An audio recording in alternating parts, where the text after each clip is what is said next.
बिहार के इस बुलेटिन में आपका बहुत स्वागत है। मैं हूं आपके साथ विभा उपाध्याय और इस वक्त की बड़ी खबर ये, बिहार की सियासत में लगातार हलचल तेज होती हुई जीतन राम मांझी की मुलाकात नीतीश कुमार के साथ खत्म हो चुकी है और इस मुलाकात के बाद बहुत सधी हुई प्रतिक्रिया जीतन राम मांझी की तरफ से सामने आई। उन्होंने कहा है कि जो मुलाकात हुई है, मुलाकात सिर्फ जिस तरीके से देखा जाए सीएम नीतीश से राजनीतिक बातचीत नहीं हुई है, क्षेत्र के मुद्दों को लेकर मुलाकात हुई और इसी के मद्देनजर बातचीत भी हुई है।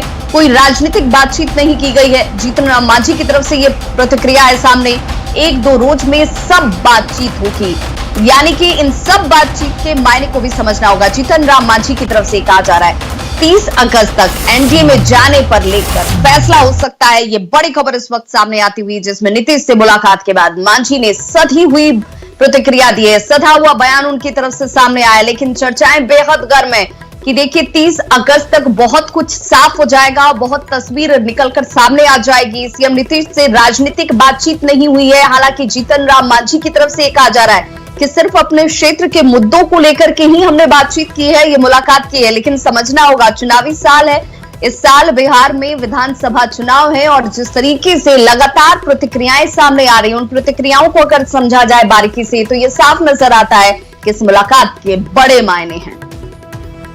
तो नीतीश से मुलाकात के बाद मांझी का बयान सामने आया। अभी निकले हैं और देखिए अपने आवास में जीतन राम मांझी की जो गाड़ी है वो अब आ रही है और नीतीश कुमार से उनकी ये मुलाकात हुई है। काफी अहम मुलाकात माना जा रहा है। तो आप देखिए जीतन राम मांझी की गाड़ी यहाँ पर पहुँच गई है और मांझी जी अभी तुरंत मांझी जी निकले हैं। मांझी जी, क्या कुछ बात हुई?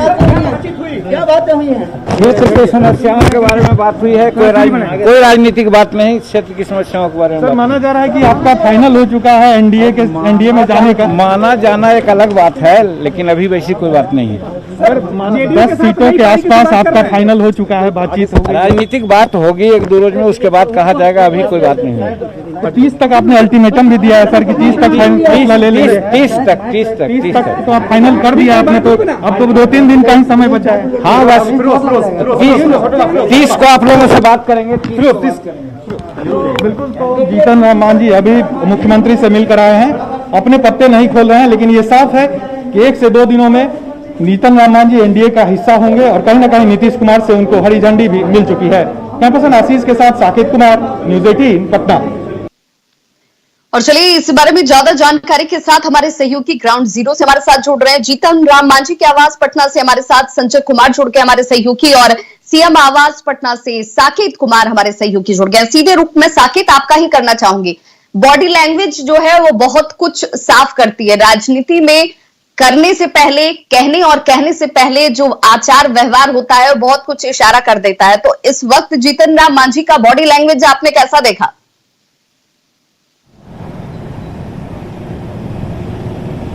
देखिए विवाह, अब लगभग सब चीज साफ ही हो चुका है क्योंकि नीतीश कुमार ने हरी झंडी भी दे दी है। क्योंकि जो डिमांड जीतन राम मांझी की थी, लगभग 15 सीटों से ज्यादा वो मांग रहे थे कि हमें 15 से ज्यादा सीटें मिलनी चाहिए एनडीए में अगर हम आते हैं तो।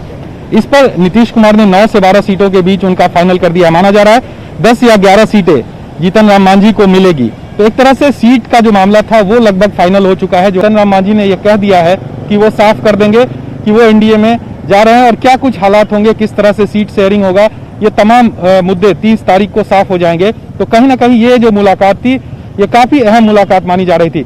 हालांकि निकलने के बाद जीतन राम मांझी ने इस पर अपने पत्ते अभी नहीं खोले हैं।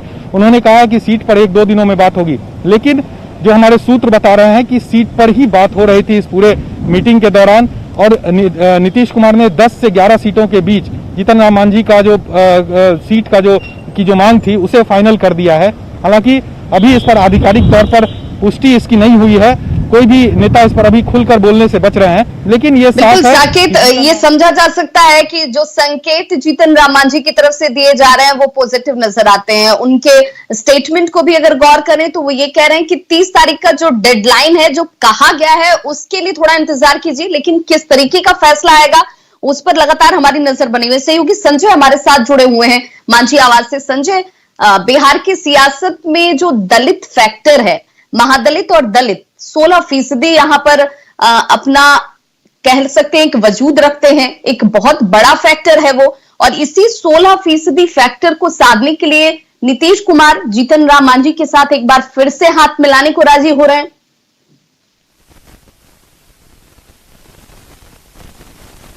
देखिए, निश्चित तौर पर जिस तरीके से हाल में जो राजनीतिक परिदृश्य बदला है बिहार का, जिस तरीके से लगातार लोक जनशक्ति पार्टी ने जदयू खासकर नीतीश कुमार पर अटैक किया था, वैसे में और आप देख रहे होंगे हाल में जिस तरीके से दलित वोटर्स को लेकर चाहे वो एनडीए हो और या महागठबंधन, दोनों दलों के नेता जो है बराबर प्रेस कॉन्फ्रेंस कर रहे थे। ऐसे में बिहार में जो दलित जाति है, जो दलित वोट है, उसको लेकर राजनीतिक दलों के बीच जो रस्साकसी चल रही थी, वैसे में ये अहम मुलाकात और ये एक अहम कह सकते हैं कि राजनीतिक घटनाक्रम है जब जीतन राम मांझी ने नीतीश कुमार से मुलाकात की। निश्चित तौर पर जिस तरीके से लोक जनशक्ति पार्टी लगातार छिटक रही थी एनडीए में जदयू से, वैसे में नीतीश कुमार के लिए आज सुकून भरी बात है।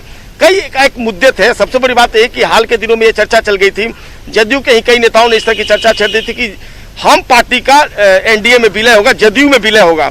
तो इसको लेकर जुलाई में मुलाकात हुई थी। संतोष सुमन मांझी की जो जीतन राम मांझी के बेटे हैं, उन्होंने नीतीश कुमार से मुलाकात की थी और इस तरह की बातों को पूर्ण विराम देने की गुजारिश की थी, चूंकि जदयू की तरफ से इस तरह की बातें फैलाई जा रही थी और लगातार हम के नेता इस बात का खंडन करते रहे थे कि हम का कोई मर्जर नहीं होगा, हम मर्ज नहीं करेगा जदयू में।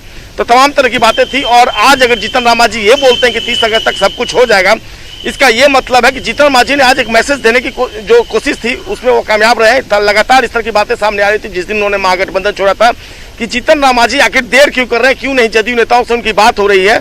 तो आज जो ये महत्वपूर्ण राजनीतिक घटनाक्रम है, इसमें एक बात तो तय हो गया है कि हम जो है वो अब एनडीए का हिस्सा होगा अगले विधानसभा चुनाव में। और निश्चित तौर पर जिस तरीके से दलित वोटर्स हैं उनको लेकर जिस तरीके से महागठबंधन और एनडीए के बीच खींचातान की स्थिति बनी हुई है, वैसे में जीतन राम मांझी का नीतीश कुमार से मिलना निश्चित तौर पर एनडीए के लिए फायदेमंद साबित हो सकता है। जी बिल्कुल संजय, बहुत बहुत शुक्रिया संजय आपका भी और साकेत आपका भी इस महत्वपूर्ण जानकारी के लिए। तो देखिए बिहार की सियासत किस तरीके से पल पल बदल रही है। यहाँ पर अब जीतन राम मांझी हालांकि 30 तारीख के समय का इंतजार करने की बात कह रहे हैं, लेकिन बॉडी लैंग्वेज और जिस तरीके से आज मुलाकात हुई, ये समझना आसान है कि यहाँ पर अब बहुत जल्द जो मांझी हैं वो एनडीए का हिस्सा बनने जा रहे हैं। और दलित फैक्टर जिसे लेकर जेडीयू भी बार बार ये कहता रहा है कि देखिए हम हर तबके को लेकर के चलने की कोशिश में रहते हैं और अगर कोई हम में शामिल होना चाहता है तो उसका खुले दिल से स्वागत है। और इसी कड़ी में आज ये महत्वपूर्ण मुलाकात भी हुई है।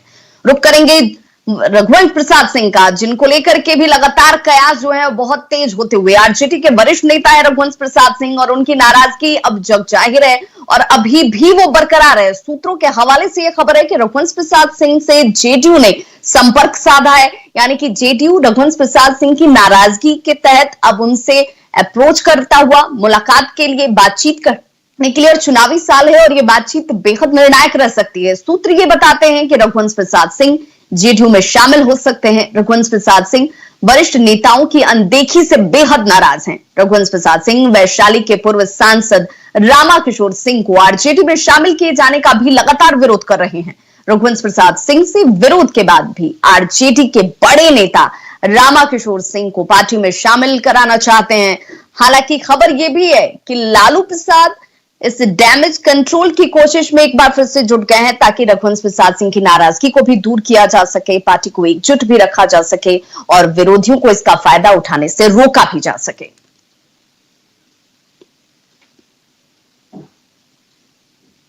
और इस बीच लगातार स्टेटमेंट्स भी सामने आते हुए जेडीयू प्रवक्ता संजय सिंह की बात करें तो उन्होंने कहा है कि आरजेडी अपने सम्मानित नेता रघुवंश प्रसाद सिंह को अपमानित कर रही है और ये अपमान कोई भी स्वीकार नहीं करेगा। केंद्रीय मंत्री रहते हुए रघुवंश प्रसाद सिंह ने जो काम किए हैं उससे सब जानते हैं, सबने देखा है और ऐसी कोई पार्टी नहीं जो इतने सम्मानित नेता को अपनाना नहीं चाहेगी।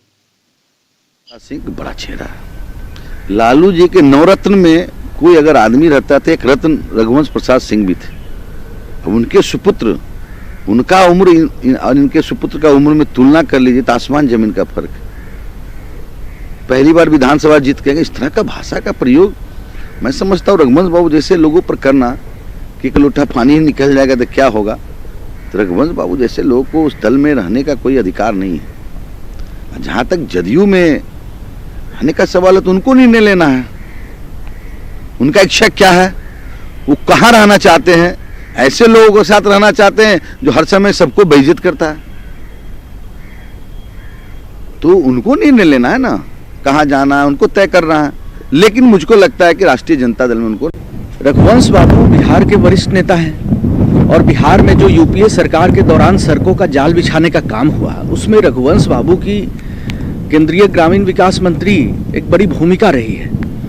अब वहाँ जिस तरीके से उनको लगातार अपमानित किया गया, रघुवंश बाबू कोई नया निर्णय लेते हैं, अगर एनडीए के घटक में कहीं जाना चाहते हैं तो हमारी पार्टी के एनडीए घटक दलों के शीर्ष नेता निश्चित तौर पर उस पर सकारात्मक विचार करेंगे।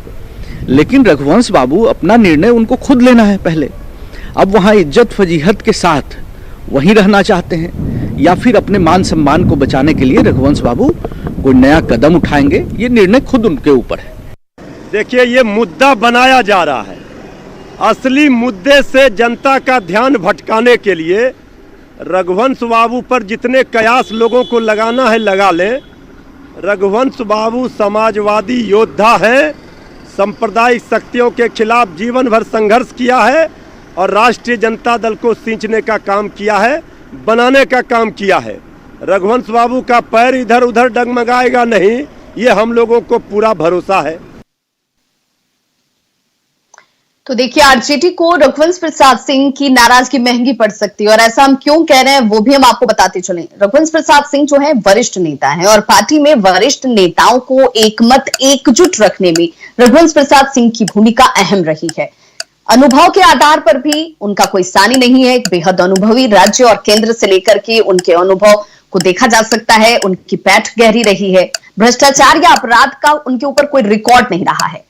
आरजेडी नेताओं में सबसे अनुभवी नेता में से एक हैं। आरजेडी नेताओं में अनुभव के साथ साथ ये भी माना जाए कि पार्टी को भी समय समय पर उन्होंने अपने अनुभव से बहुत कुछ जानकारी भी दी है और इसीलिए ये नाराजगी उनकी आरजेडी को महंगी पड़ सकती है। और इस बीच कोशिश ये भी होती हुई नजर आनी चाहिए कि रघुवंश प्रसाद सिंह की नाराजगी को दूर कर लिया जाए। इस बीच बड़ी खबर आ रही है, लालू प्रसाद से मुलाकात करने के लिए तेज प्रताप यादव रांची पहुंचे हुए हैं और फिलहाल कोरोना जांच उनकी कराई गई है और इस जांच रिपोर्ट में उनकी रिपोर्ट नेगेटिव पाई गई है। पिता से मुलाकात करने के लिए तेज प्रताप यादव रांची पहुंचे हुए हैं और इससे पहले जो एक प्रोटोकॉल है, जो इस वक्त सावधानियां बरती जा रही हैं, उसी कड़ी के तहत तेज प्रताप यादव का भी कोरोना जांच कराया गया और ये जांच रिपोर्ट निगेटिव पाई गई। हालांकि मुलाकात कब तक होती है ये जरूर अहम हो जाता है, क्योंकि इस मुलाकात में ये भी कहा जा रहा है कि रघुवंश प्रसाद सिंह की नाराजगी को लेकर के भी लालू प्रसाद तेज प्रताप से नाराज चल रहे हैं, क्योंकि जिस तरीके से तेज प्रताप ने स्टेटमेंट दिया था, लालू प्रसाद ने इस पर नाराजगी भी जाहिर की थी। हमारे सहयोगी उपेंद्र कुमार हमारे साथ इस वक्त सीधे रांची रिम्स से लाइव जुड़ रहे हैं। उपेंद्र, क्या ये माना जाए कि अब से कुछ वक्त बाद ये मुलाकात होती हुई नजर आएगी? सिर्फ इस बात का इंतजार किया जा रहा था कि कोरोना जांच रिपोर्ट सामने आ जाए, जो कि नेगेटिव आई है।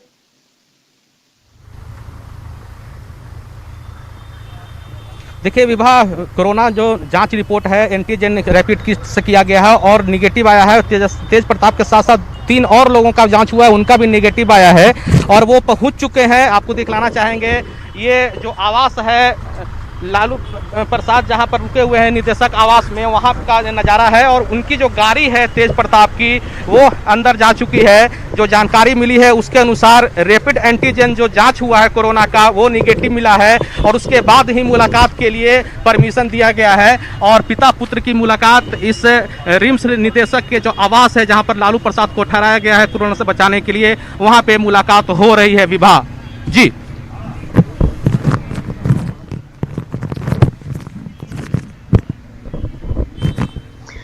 तो बिल्कुल ये मुलाकात भी अब शुरू हो चुकी है, जिस तरीके से हमारे सहयोगी उपेंद्र जानकारी दे रहे थे। बहुत बहुत शुक्रिया उपेंद्र इस जानकारी के लिए। तो कोरोना जांच कराई गई पहले एहतियाती तौर पर, ताकि लालू प्रसाद से मुलाकात से पहले ये जान लिया जाए कि जो शख्स मुलाकात करने के लिए पहुंच रहा है वो कहीं अफेक्टेड तो नहीं, और ऐसे में रिपोर्ट नेगेटिव आई है तेज प्रताप यादव की।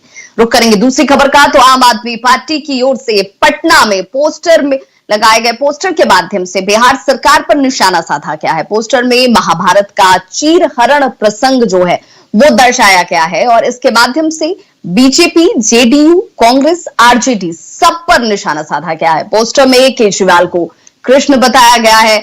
आम आदमी पार्टी के इस पोस्टर के बाद अब सियासी हंगामा शुरू हो चुका है। सभी दलों ने आम आदमी पार्टी और केजरीवाल पर निशाना साधा, जबकि आम आदमी पार्टी दिल्ली की तर्ज पर बिहार में विकास का दावा कर रही है। ये यहाँ बिहार में आम आदमी पार्टी का क्या है? झुंझुना भी बजाने का औकात है उनको? मेरे अंगने में तुम्हारा क्या काम है? यहाँ तो जनता का जो दीवाल है तेजस्वी यादव जी के साथ, दूसरा यहाँ कौन वाल खड़ा होगा? ये पोस्टर बाजी करके, प्रोपेगेंडा खड़ा करके, दिल्ली में इन्होंने जिस तरीके से राजनीति खड़ा किया शिगुफा उड़ा के, ये चाह रहे हैं कि बिहार में उसी मॉडल को अपनाएं। बिहार की जनता इनके रग रग से वाकिफ है और इनको सही हैसियत और सही औकात बताने के लिए बिल्कुल जनता तैयार है। देखिए, आम आदमी पार्टी पर मुझे तरस आता है। केजरीवाल को इतना हैसियत नहीं है कि नीतीश कुमार जी के सामने खड़ा हो, और केजरीवाल जी से, पार्टी से, केजरीवाल जी से नीतीश कुमार जी को सर्टिफिकेट लेने की जरूरत नहीं है। 15-15 शासनकाल, जंगल राज 1 और जंगल राज 2 जिसका उल्लेख हमने अपने पोस्टर में किया है, वो देख लीजिए। जनता त्राही त्राही कर रही है और जनता को एक मजबूत विकल्प चाहिए। तो यहाँ पे दिल्ली मॉडल जो हमारा है माननीय मुख्यमंत्री अरविंद केजरीवाल जी का, उससे बिहार के लोग ही नहीं समूचे हिंदुस्तान के लोग प्रभावित हैं। तो एक मजबूत विकल्प के तौर पे आम आदमी पार्टी इस बार बिहार के चुनावी समर में कूदने जा रही है। और इस बीच बीजेपी ने आरएलएसपी पर निशाना साधा है। बीजेपी ने कहा है कि महागठबंधन के अंदर आरएलएसपी एक फुटबॉल की तरह हो गई है, जिसे ना तो कांग्रेस भाव दे रही है और ना ही आरजेडी की तरफ से, तेजस्वी की तरफ से उनका फोन ही उठाया जा रहा है। गठबंधन के भीतर अगर सबसे बुरी स्थिति किसी पार्टी की है तो वो रालोसपा की है। रालोसपा कांग्रेस और राजद के बीच फुटबॉल बन चुकी है। अब किस गोल पोस्ट में जाकर गिरेगी इसका कोई अता पता नहीं, कोई पूछ नहीं रहा है। तेजस्वी यादव रालोसपा के लोगों का फोन तक नहीं उठाते हैं। अब ऐसे में रालोसपा सुर्खियां बटोरने के लिए अब पोस्टर छपवाए, गाना बजाए, उससे कुछ नहीं होने वाला है। और बड़ी खबर इस वक्त बेतिया से आ रही है, जहां पर पुलिस टीम पर हमला किया गया है। छापेमारी करने के लिए, शराब के मद्देनजर छापेमारी करने के लिए पुलिस टीम यहां पर पहुंची हुई थी, जिस दौरान पुलिसकर्मियों पर हमला किया गया और पुलिसकर्मियों से हथियार छीनने तक की कोशिश की गई है। इस दौरान पथराव में कई पुलिसकर्मियों को चोटें भी आई हैं। पथराव में पुलिस की गाड़ी का शीशा भी टूट गया। मौके पर बड़ी संख्या में फिलहाल पुलिसकर्मियों की तैनाती की गई है। बसवरिया अंबेडकर कॉलोनी की यह घटना, जहां पर शराब के दौर छापेमारी के मद्देनजर वहां पर टीम पहुंची थी और पुलिस टीम पर ही हमला कर दिया गया। कई पुलिसकर्मी इस दौरान जो चोटिल भी हुए हैं और हथियार छीनने की कोशिश भी इनसे की गई।